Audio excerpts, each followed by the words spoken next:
বন্ধুরা, আজ আমার ভিডিওর বিষয়বস্তু হলো অ্যালোভেরা গাছের পরিচর্যা। নার্সারি থেকে অ্যালোভেরার চারা এনে প্রতিস্থাপন করেছো, অনেকদিন হয়ে গেছে, কিন্তু অ্যালোভেরা গাছের কি ভালো গ্রোথ হচ্ছে না? অ্যালোভেরার মধ্যে কি কোনো রকম কোনো জেল তৈরি হচ্ছে না? তাছাড়া এই বর্ষায় কি অ্যালোভেরার পাতা পচে যাচ্ছে, পাতা হলুদ হয়ে যাচ্ছে? যদি এই সমস্ত সমস্যা তোমাদের অ্যালোভেরা গাছে হয়ে থাকে, তাহলে আজকের এই ভিডিওটা সম্পূর্ণ তোমাদের জন্য। আজকের এই ভিডিওতে কয়েকটা ট্রিক্সের কথা বলবো, যে ট্রিক্সগুলো ফলো করলে তোমাদের বাগানের অ্যালোভেরা কিন্তু মাত্র কয়েকদিনের মধ্যেই খুব ভালো গ্রোথ শুরু হবে এবং পাতার মধ্যে আসবে প্রচুর পরিমাণে জেল। এই অ্যালোভেরা গাছে সম্পূর্ণ ঘরোয়া খাবার প্রয়োগ করে কিভাবে অ্যালোভেরা গাছকে এত সুন্দর মোটা তৈরি করা যায়, কিভাবে এই গাছের চারা প্রতিস্থাপন করতে হবে, সমস্ত দেখাবো আজকের এই ভিডিওতে। তাই আজকের ভিডিওটা সম্পূর্ণ মনোযোগ দিয়ে দেখার অনুরোধ রইল। একটু স্কিপ করো না বন্ধুরা, স্কিপ করলে কিন্তু অনেক কিছুই মিস করে ফেলবে। নমস্কার, আমি লাবণী, আমার বাগানে তোমাদের সবাইকে জানাই স্বাগত। বন্ধুরা, প্রথমেই বলি, অ্যালোভেরা হলো একটি স্যাকুলেন্ট প্রজাতির গাছ, তাই এই গাছের পরিচর্যা কিন্তু একটু অন্যরকম হয়। যে কোনো স্যাকুলেন্ট প্রজাতির গাছ কিন্তু অতিরিক্ত খাবার এবং অতিরিক্ত জল একেবারেই পছন্দ করে না, তাই এগুলো যদি একটু বেশি পরিমাণে হয়ে যায়, গাছ কিন্তু অনেক সময় মারা যায়।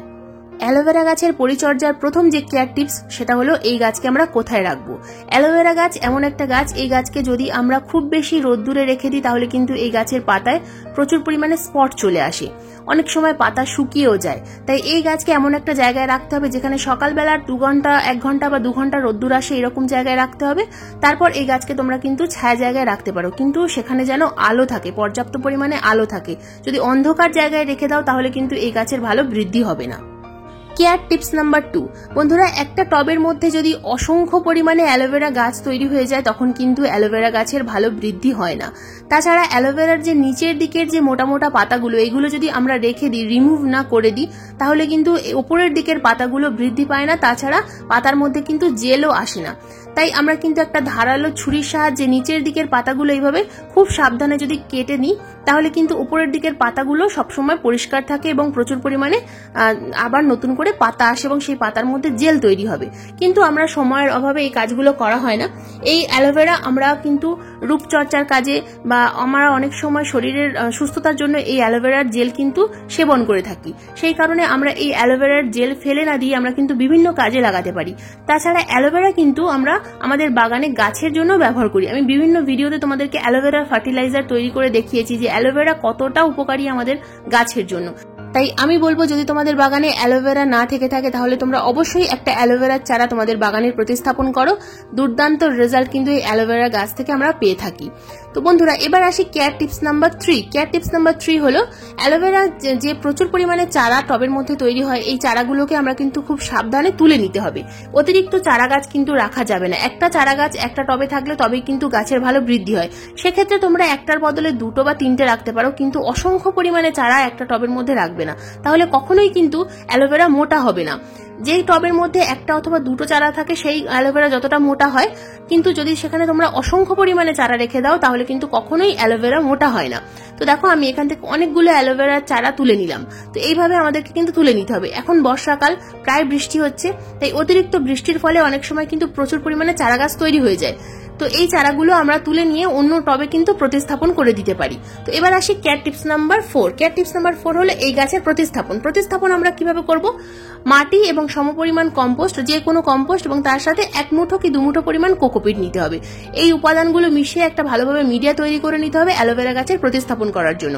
অ্যালোভেরা গাছ প্রতিস্থাপন করার জন্য এই ধরনের মাটি আমি কেন নিলাম, তার কারণ অ্যালোভেরার মাটি যেন সবসময় ময়েশ্চার থাকে, এই বিষয়টা আমাদের লক্ষ্য রাখতে হবে। অ্যালোভেরার মাটি যদি শুকিয়ে যায়, তাহলে কিন্তু নানা ধরনের সমস্যা হয়। এর পরের কেয়ার টিপসে আমি সেই বিষয় নিয়ে আলোচনা করব।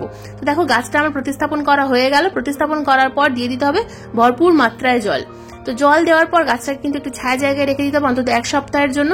তারপর তোমরা সকালবেলা 1 ঘন্টা বা 2 ঘন্টার জন্য গাছটাকে রোদ্দুরে রাখবে, তারপর আবার ছায়া জায়গায় রেখে দেবে। তো এমন একটা জায়গা নির্বাচন করবে যেখান থেকে বারে বারে সরাতে না হয়। অ্যালোভেরা গাছ কিন্তু বারবার সরানো পছন্দ করে না, বারে বারে ওকে একটা নির্দিষ্ট জায়গায় রাখলে গাছটা কিন্তু খুব ভালোভাবে বৃদ্ধি পায়।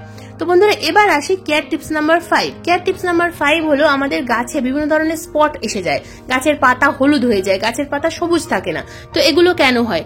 বর্ষাকালে অতিরিক্ত বৃষ্টির জল জমা হয় টবের মাটিতে, সেটাও একটা সমস্যার কারণ হয়ে দাঁড়ায়। আবার যখন বৃষ্টি হয় না গ্রীষ্মকালে, তখন অতিরিক্ত রোদ্দুরের ফলে টবের মাটি বারে বারে শুকিয়ে যায়। তো আমরা যদি জল দিতে না ভুলে যাই, নিয়মিত পরিমাণ মতো জল প্রয়োগ করতে হবে, অতিরিক্ত জলও দেওয়া যাবে না, আবার একেবারে কম জলও দেওয়া যাবে না। তাই জল একটু আমাদেরকে বুঝে বুঝে প্রয়োগ করতে হবে। যদি অতিরিক্ত মাত্রায় টবের মাটি কাদা কাদা হয়ে থাকে সেক্ষেত্রেও গাছে প্রচুর পরিমাণে সমস্যা হয়। আবার অতিরিক্ত যদি মাটি শুকিয়ে যায় সেক্ষেত্রে গাছের পাতা শুকিয়ে যাবে, জেল শুকিয়ে যাবে এবং গাছের মধ্যে প্রচুর পরিমাণে সমস্যা এসে যাবে। আমার গাছটা যেহেতু বৃষ্টির মধ্যে ছিল, এই টবটা বৃষ্টির মধ্যে থাকার কারণে গাছের পাতায় প্রচুর পরিমাণে স্পট চলে এসেছে, কিন্তু যে গাছটা শেডের মধ্যে আছে সেই গাছে কিন্তু কোনো রকম কোনো স্পট আসেনি।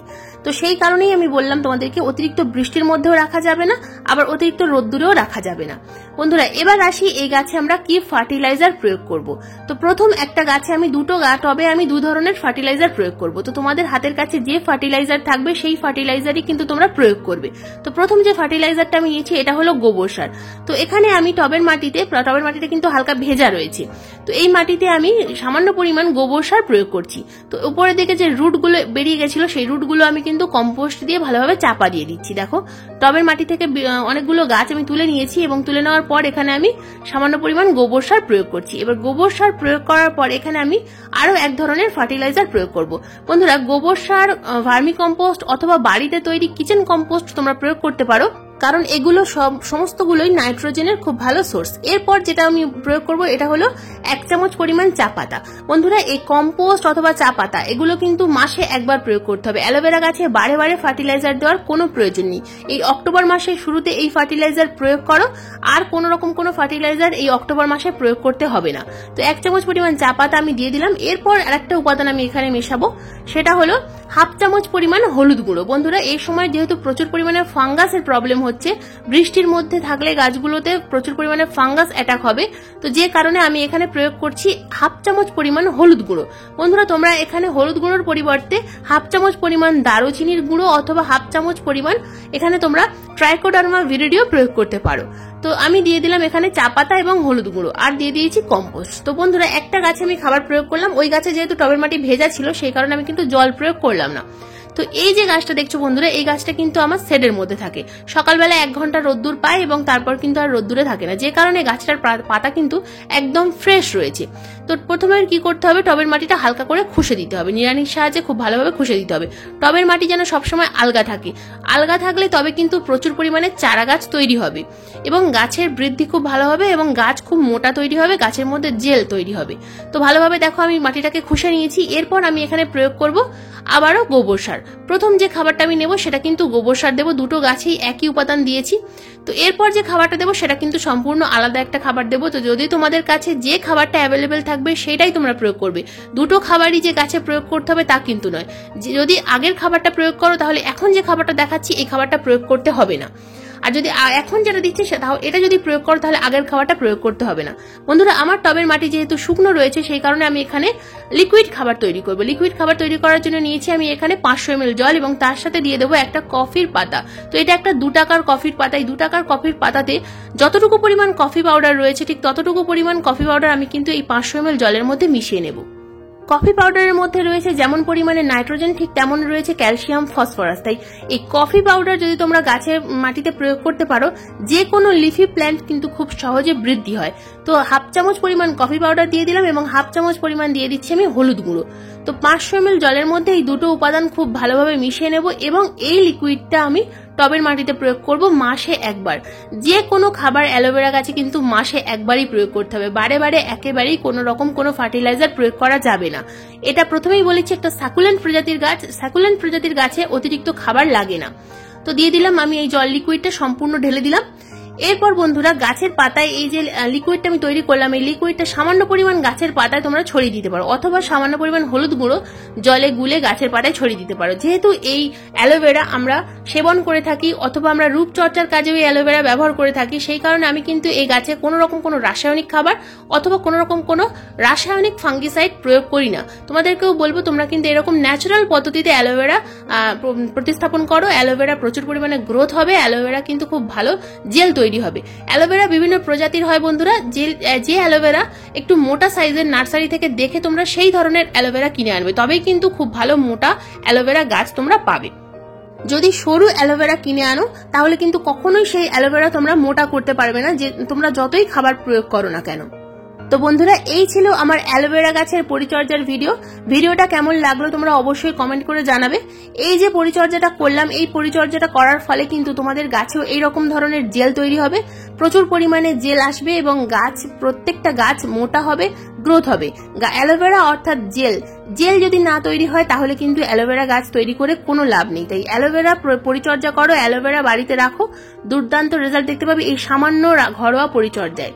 তো বন্ধুরা, ভিডিওটা যদি ভালো লেগে থাকে তো একটা লাইক করো, শেয়ার করো, হাইপ করো, আর চ্যানেলে যদি নতুন বন্ধু হয়ে থাকো চ্যানেলটাকে সাবস্ক্রাইব করে পাশের বেল আইকনটা প্রেস করে দিও এইরকম নিত্য নতুন বাগান সংক্রান্ত ভিডিও দেখার জন্য। এইরকম নিত্য নতুন বাগান সংক্রান্ত ভিডিও কিন্তু আমি প্রত্যেকদিন ঠিক সন্ধ্যা 6টার সময় আপলোড করে থাকি। ভিডিও লাইভ হওয়ার সাথে সাথেই তোমাদের মোবাইল স্ক্রিনে এবং কম্পিউটার স্ক্রিনে ভিডিও নোটিফিকেশন পৌঁছে যাবে। ভিডিও সংক্রান্ত যদি কোনো রকম কোনো প্রশ্ন থাকে অবশ্যই কমেন্ট বক্সে কমেন্ট করবে, আমি যথাযথ উত্তর দেওয়ার চেষ্টা করব। আমাকে আমার এক সাবস্ক্রাইবার বন্ধু এই অ্যালোভেরা নিয়ে একটা ভিডিও দিতে বলেছিল, সেই কারণে আজ আমার এই ভিডিওটা তৈরি করা। অ্যালোভেরা তোমরা গাছ এনে প্রতিস্থাপন করো, সবাইকেই বলবো যদি বাগানে অ্যালোভেরা না থাকে তাহলে অবশ্যই অ্যালোভেরা প্রতিস্থাপন করো। আজকের এই ভিডিওটা সম্পূর্ণ মনোযোগ দিয়ে দেখার জন্য অসংখ্য ধন্যবাদ।